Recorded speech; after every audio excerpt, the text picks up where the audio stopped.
Hello दोस्तों, सी programming के इस वीडियो लेक्चर के अंदर मैं मोहसिन शेख आप सभी का स्वागत करता हूं। इस वीडियो लेक्चर में हम एरे के बारे में पढ़ेंगे। बेसिकली एरे क्या है? एरे एक ग्रुप है वैल्यू का, जिसके अंदर हम अलग अलग वैल्यू स्टोर कर सकते हैं एक ही डाटा टाइप के अंदर और एक ही वेरिएबल के अंदर। एरे एक सीक्वेंस में होमोजीनियस डाटा को स्टोर करता है, यानी कि सेम डाटा को एक ही सीक्वेंस के अंदर स्टोर करता है। जैसे कि यहाँ पर मैंने INT A, फिर उसके बाद दोनों ब्रैकेट के अंदर 5 लिखा हुआ है, यानी कि वो A जो है वो 5 वैल्यू स्टोर करेगा, यानी कि वो 5 वैल्यू स्टोर करेगा। जैसे कि यहाँ पर मैंने एरे का एक फॉर्म बताया हुआ है कि A = 5, A = 5 वैल्यू वो स्टोर करेगा। तो यहाँ पर मैंने 5 ब्लॉक क्रिएट कर दिए हैं, जिसके अंदर 5 वैल्यू हम स्टोर कर सकते हैं। जैसे कि यहाँ पर पहले ब्लॉक के अंदर हम पहली वैल्यू, दूसरे के अंदर दूसरी, तीसरे के अंदर तीसरी और चौथे 5 में से रिस्पेक्टिवली हम उनके अंदर वैल्यू स्टोर कर सकते हैं, जो कि वो इंटीजर वैल्यू होगी, क्योंकि ये एक ही डाटा टाइप इंटीजर है इसीलिए। अब एरे के दो टाइप है, एक है 1 डायमेंशनल एरे और दूसरी है मल्टी डायमेंशनल एरे। जैसे कि यहाँ पर 1 डायमेंशनल एरे यानी कि वो सिंगल डायमेंशनल एरे स्टोर करता है। जैसे कि यहाँ पर मैंने नीचे दिखाया हुआ है कि INT A = 5, तो यहाँ पर A के जो 5 वेरिएबल है उसके अंदर वो एरे को स्टोर करता है। जैसे कि 0 to 4, यहाँ पर 0 to 4, जो कि एरे की जो पहली वैल्यू है उसका एड्रेस 0 है। अब 0 से ही एरे का एड्रेस स्टार्ट शुरू होता है। जैसे कि यहाँ पर हमने 5 लिए हैं, तो 0 to 5 है उसका एड्रेस। इसी तरह हम देख सकते हैं कि ये 1 डायमेंशनल सिंगल एरे है, इसका हम डिक्लेरेशन किस तरह से कर सकते हैं। जैसे कि हमने INT डिक्लेयर किया, उसके डाटा टाइप्स डिक्लेयर किए, उसके बाद जो हमारा आइडेंटिफायर है उसका नाम, जैसे कि यहाँ पर मुझे 5 स्टूडेंट के मार्क्स जो है स्टोर करना है, तो मैं स्टूडेंट उसके बाद 5, जितने भी एरे के अंदर आपको डाटा स्टोर करना है उतने नंबर ले लीजिए। जैसे कि आपको 5 स्टोर करने हैं तो आप 5 ले लीजिए।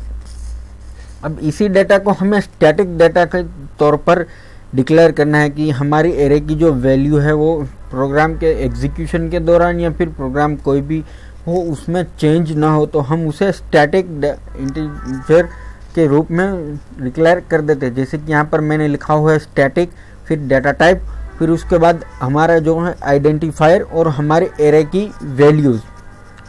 जैसे कि स्टैटिक, फिर उसके बाद इंटीजर डाटा टाइप्स, उसके बाद स्टूडेंट हमारा आइडेंटिफायर, और उसके अंदर हमने जो भी 5 वैल्यू स्टोर करनी थी वो स्टोर कर दी है। अब जब भी प्रोग्राम एग्जीक्यूट होगा या फिर प्रोग्राम पूरी तरह से एग्जीक्यूट रहेगा, तब तक ये वैल्यू हम चेंज नहीं कर सकते। मतलब कि प्रोग्राम के दरमियान या फिर प्रोग्राम के बाद हम स्टैटिक एरे की वैल्यू चेंज नहीं कर सकते।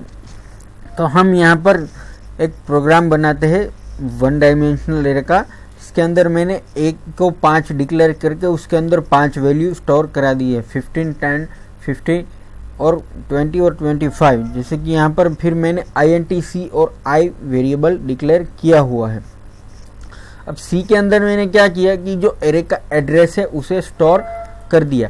अब जो इंटीजर फॉर लूप एक ले ली, उसके अंदर मैंने I को 0 डिक्लेयर कर दिया, क्योंकि 0 पर ही हम वैल्यू लेते हैं। उसके बाद I <= 5, यानी कि I की जो वैल्यू मैंने सेट की है वो एरे की वैल्यू के मुताबिक की है। जैसे कि हमने 5 एरे को डिक्लेयर किया, तो मैंने यहाँ पर 5 ली। उसके बाद I की वैल्यू ++ कर दी और printf स्टेटमेंट के अंदर मैंने एरे को प्रिंट करवा दिया। जैसे कि यहाँ पर I की वैल्यू जैसे ही ++ होती रहेगी, I की वैल्यू 0 है तो 0 पर जो भी एरे हो प्रिंट करेगा। उसके बाद 1 होगी तो 1 जो वहाँ पर स्टोर हुई है 10 वो प्रिंट करेगा, 15, 20 और 25 रिस्पेक्टिवली वो प्रिंट कर देगा। तो अब इसे हम कंपाइल करते हैं। जैसे कि यहाँ पर बिल्ड, कोई भी एरर नहीं, अब इसे रन करते हैं। तो देख सकते हैं जिस सीक्वेंस में मैंने डाटा स्टोर किया हुआ है उसी सीक्वेंस के अंदर ये डाटा को प्रिंट कर रहा है। 50, 10, 15, 20 और 25 रिस्पेक्टिवली ये प्रिंट कर रहा है। ठीक है। अब ये अगर ऐसा समझ लीजिए कि कोई भी एक ही जो है वो इंडेक्स की मुझे वैल्यू चाहिए, जैसे कि यहाँ पर ये वैल्यू है तो हम इसे इंडेक्स कहते हैं। जैसे कि ये 0 इंडेक्स, फिर ये 1, ये 2, 3 और 4 जो रिस्पेक्टिवली, इसे हम इंडेक्स कहते हैं कि कौन सी इंडेक्स पर ये वैल्यू स्टोर है। जैसे कि यहाँ पर 0 है तो 0 के ऊपर 50, फिर 1 के ऊपर 10, 1 के ऊपर 10, उसके बाद प्लस प्लस होती जाएगी। जैसे कि 2 के ऊपर 15, 3 के ऊपर 20 और 4 के ऊपर 25। ये याद रखना ज़रूरी है कि एरे के अंदर जो वैल्यू स्टोर होती है वो 0 से ही होती है। हम गलती से 1 के ऊपर ना ले लें, क्योंकि 1 के ऊपर हम लेंगे तो जो हमारी पहली इंडेक्स है 0 की वो स्किप हो जाएगी, या तो वो आपके लास्ट में प्रिंट होगी या फिर प्रिंट ही नहीं होगी। जैसे कि अगर यहाँ पर मैं i=1 डिक्लेयर कर देता हूँ, से कंपाइल करता हूँ और रन करता हूँ, तो देख सकते हैं कि जो हमारी पहली वैल्यू थी 50 की वो स्किप हो गई, वो प्रिंट ही नहीं हुई, क्योंकि हमने स्टार्ट 1 से किया था।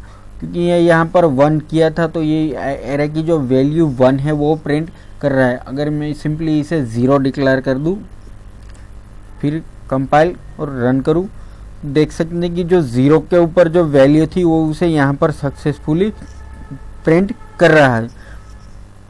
तो ये था हमारा एरे के ऊपर पहला वीडियो लेक्चर। दोस्तों, आने वाले समय में हम 1 डायमेंशनल, मल्टी डायमेंशनल एरे के बारे में और भी बताएंगे।